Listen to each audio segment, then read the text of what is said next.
Welcome ladies and gents to another Payday 2 update video. This is update 55. The Overkill and Completely Overkill packs have been launched and I've been streaming all night. Guys, if you're interested in seeing my future streams, check out my Twitch in the link below. It was an awful lot of fun. About a 3.5 hour long stream and I enjoyed every minute of it. I've got a lot of the quality issues sorted out and audio issues are definitely fixed. So next stream should be extra special, and that one will of course be on the 10th when we are getting our next little update. So stay tuned for then, but of course I'd like to give my first impressions on this update 55 and exactly what it contains. So first of all, we've got 5 new masks, one of which added in the Overkill pack and is in fact more of a hat. We've already seen it and it looks excellent on all characters. Then we have of course the 5 character masks, the mega masks as they are, which are breathtakingly good as basically all of the infamous masks, and I find the effects to be mind-blowing. If you've not picked that up and you're a huge Payday fan like I am, definitely make sure you're one of the 50,000 who can own this selection of masks. However, what this DLC really comes down to, particularly the Overkill pack, is the weapons. So we have the RPG and the minigun. Now, as I was streaming, I was hearing lots of cries that the minigun really wasn't very powerful. It had some huge flaws, which I will not for a moment deny. Keep in mind, neither the RPG nor the minigun can actually pick up any ammo. But upon further use in a large group, with lots of ammo being brought with us, and not many actual other skills being brought because we were all leveling thanks to the Infamy update, I honestly found the minigun came into a new light, especially around the overkill and very hard difficulties. I definitely don't think this is an optimal Death Wish weapon, by no means. You tend to find the best of the ammo efficient, the ammo economic weapons.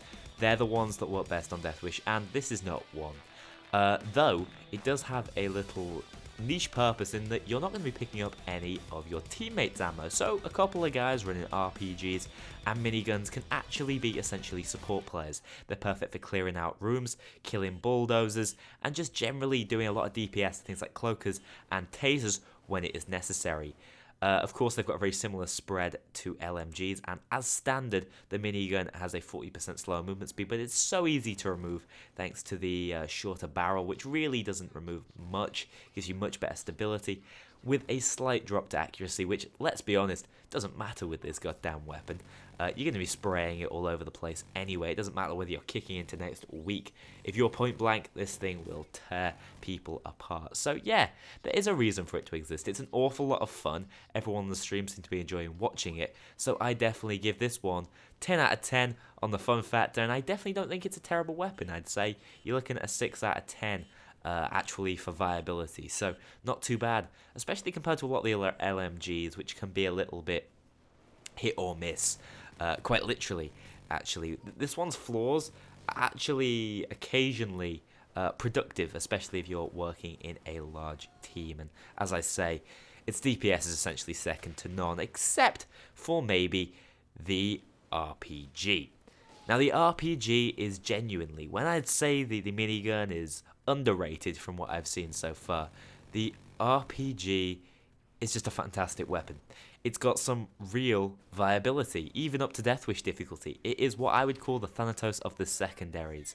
You're essentially going to be one-shotting bulldozers no matter what, and if you don't one-shot them for whatever reason on the highest level of Death Wish, you're going to blow their mask off. So you're going to be easily able to take them out with a stray minigun shot if you were to be using that, or any other bullet to the face. So it really is an incredibly strong weapon against particular specials, against large groups of enemies, and on tight corridor-based missions, you're going to find the Diamond as a great example, Hoxton Breakout. You can easily get massive multi-kills, completely scooping them up and actually making a good use of your ammo. You're going to have 5 shots with this thing, you're going to have to make them count, but it does replenish quite easily without taking too much of an ammo bag's overall capacity, which is quite important. And so you can keep refilling and use these two in conjunction. And especially when you've got missions nowadays that have pre-planning and you can bring 2 ammo bags along with you, there's definitely some room for these weapons functioning. Now, as far as some potential buffs to make them slightly more balanced weapons, I'd say the RPG doesn't really need touching. I'd say it's in a very good place as it is right now. The GL40 might still be more viable for Death Wish, but if one guy brings an RPG along, you're definitely not going to feel disadvantaged. However, with the minigun, it's definitely hit or miss. So I would potentially say we need to look at lowering the fire rate and upping that damage slightly. It's going to make it just a little more efficient. It may not tear through at close range the same, but you're going to be able to control the recoil better and get kills in a very similar number of bullets, really. Because, I mean, the damage isn't really the problem. What is the problem is how quickly you're firing them out. You have to burst fire this thing for such brief periods if you want to conserve your ammo at all. And I know it's its gimmick, but I definitely think that's the only way I can really see it being improved. I heard lots of people, myself included, considering some sort of ammo pickup. I don't think that's really possible, simply because you're just going to make it so this big bullet hose is stealing all your team's ammo and you're just going to be a liability. Very much the same as I hear people say, judge gun with explosive rounds, that's just a drain on the team. Well, the minigun, if that were able to pick up ammo, would be even worse than that. So think on that one, guys. I hope you guys are enjoying the update, and particularly if you've actually purchased the Overkill pack. There's a lot to mess around with. It's an awful lot of fun. Really fresh, making the leveling experience really pleasant for me. And again, if you've not checked out my stream, please do.